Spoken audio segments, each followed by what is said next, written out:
Welcome to KGSM-TV. I'm Jaden Miller. And I'm Reed Gregory. We have so much in store for you guys today. From a local pumpkin patch and a new shop in town, to the latest on the athletic director search for the university. But first up, Halloween is on the horizon and pumpkin patches are open to the community. Schweitzer's Orchard is located in southwest St. Joseph. Anyone can come pick out a pumpkin, have some barbecue, and spend time enjoying the weather. There are fun options for people of all ages, such as hay rides, a corn maze, and all types of food. It also provides the chance for people to come together despite the pandemic. It's a great experience. You get to come, enjoy the weather, the time of year. You get you a pumpkin of any size, shape, or color, and just have a good time with friends and family. And yeah, that's why you should come to the pumpkin patch.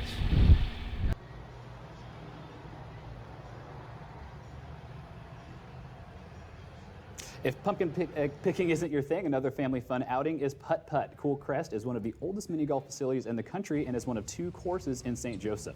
The other, Joetown Mini Golf, which is actually owned by Cool Crest, say that the duopoly is in place for the activity to grow in popularity. Business has been wonderful here at Cool Crest this year since we've opened. It has been crowded. We've had so many people telling us how wonderful it's been that it's been back open. Oh, the best thing is come in, of course. We would like people to come in and mini golf. We have our famous frosted mug root beer floats that people just love, that they've had for years also. So we have 3 courses, 3 18-hole courses that they can choose any one they want. And we would just love to see people come in and join us. You can visit Cool Crest or Joetown Mini Golf website for more information. St. Joseph art lovers are in for a treat as the city is set to welcome one of its newest businesses. The Big Fish is an art supply thrift store located in downtown St. Joseph and is set to open sometime in mid-November with the goal in mind of helping artists find the best deals for their supplies. Owners are saying they are excited to share these supplies. It's to get art supplies that are used and maybe even new to people who can buy them at a discount, and they're donated items from artists in the city who are interested in being helpful to other people. We know a lot about these supplies, and we'll be able to help people out if they don't know some things. We're going to have reference books here, and we'll be able to talk to people and encourage them with their own art. For those interested in donating supplies to the Big Fish, they can be contacted at their storefront located on 220 South 8th Street in downtown St. Joseph. Coming up, Missouri Western is in search for a new leader in athletics. That story and so much more after the break.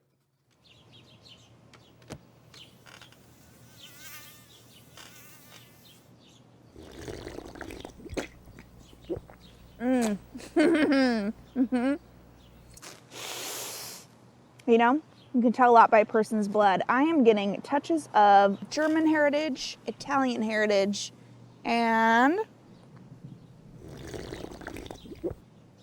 depression. Yep, that's what I taste. Just a little bit.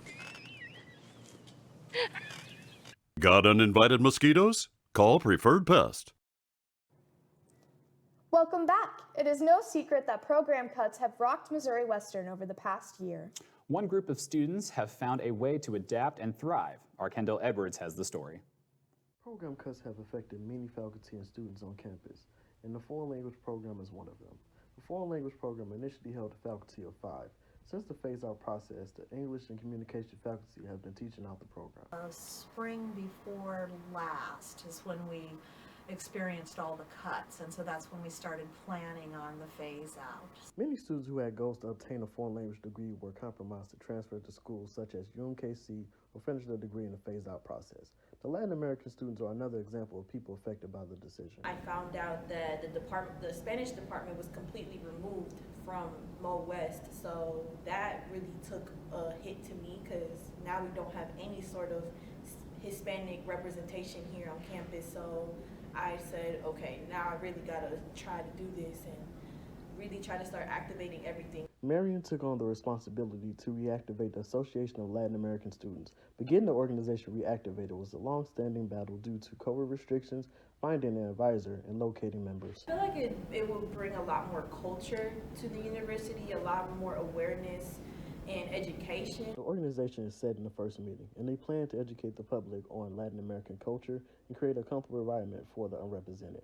New Dean of Students Dr. Britt Bruner took the role of advisor to the Association of Latin American Students. So I've been here 2 months, and so I have been working. I stepped up and told Marion that I would be happy to serve as the faculty staff advisor for OLAS. Reporter from KGSM, Kendall Edwards. Meanwhile, Missouri Western is in search of a new athletic director. With Dr. Josh Looney leaving his position to go take a job at North Alabama, the school has been interviewing candidates to fill his position. The university has had 3 finalists on campus in the past week: Rachel Burleson, the current athletic director at Franklin Pierce University in New Hampshire, Dwight Marriott, the associate athletic director at Illinois State, and Josh Lukin, the athletic director at South Dakota School of Mines. Students were given the chance to interview the candidates, which allows them to have their voices heard. Always good to have a new perspective, because just like having someone from the outside who maybe like was just looking in and like saw something that they wanted to fix or saw an idea for like how to make things better, I think having someone new come in and like being able to like switch that up and like bring a new look to the programs is really cool. The university hopes to make a hire by November. It's business as usual in athletics with competition this fall, but student athletes are making their voices heard in a different way. The Diversity and Inclusions Committee is group formed by student athletes. Missouri Western athletes come from 44 different states in 8 different countries. The group meets every other week to discuss race relations along with cultural and social differences, but they also discuss other topics such as simply fitting in and adjusting to college life. Okay, so the topic we talked about was student athlete versus athlete student. So pretty much what that's asking is how do we identify? Of course, the correct term would be student athlete, but priority-wise, do we look at ourselves more as athletes first? The committee meets every other week on Mondays at 7 p.m. and speaks on different topics each week. They say everyone is welcome to join. We'll be right back.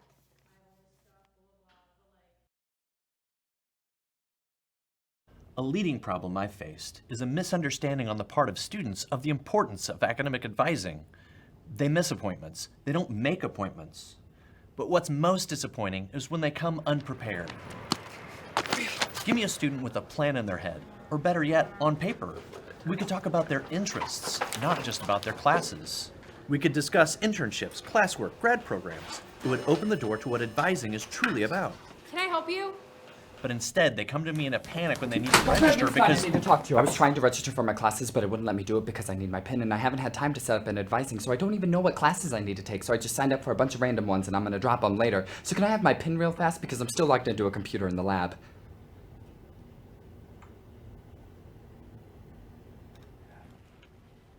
Am I interrupting? Take ownership of your education. Make the most of your advisement by being proactive, punctual, and prepared. You'll open the door to more personalized attention and avoid costly setbacks. It's never too soon to begin planning your next steps at Missouri Western.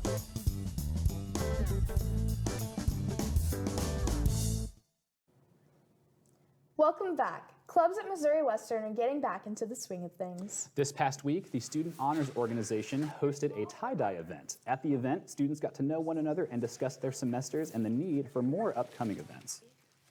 A tie-dye event was SHOW tonight. It was to build the relationships up with the members of SHOW. In the future, we're planning on hosting a volunteer opportunity through the Center of Service on campus. Upcoming events for the future include a pumpkin painting night and trick-or-treating for the campus cupboard. This past Wednesday, Missouri Western Health and Wellness Center was giving away free flu shots and free t-shirts in the Commons. We take a look at how the campus keeps students and staff safe during these times. So the main purpose of the flu shots is to protect the campus. The flu basically disappeared last year because of COVID-19 and everyone wearing masks and kind of staying home.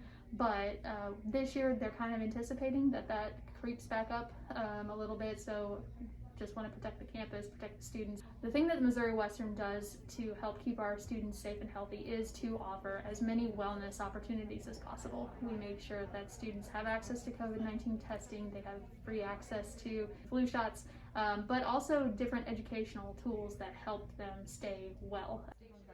For more information, you can contact Emily Ludwig or go to the Health Center in Blum, room 203. Well, Jaden, got any big plans for the weekend coming up? Oh, nothing major. What about you? Oh, nothing. I'm going to go relax. For KGSM-TV, I'm Reed Gregory. And I'm Jaden Miller. We'll see you guys next week.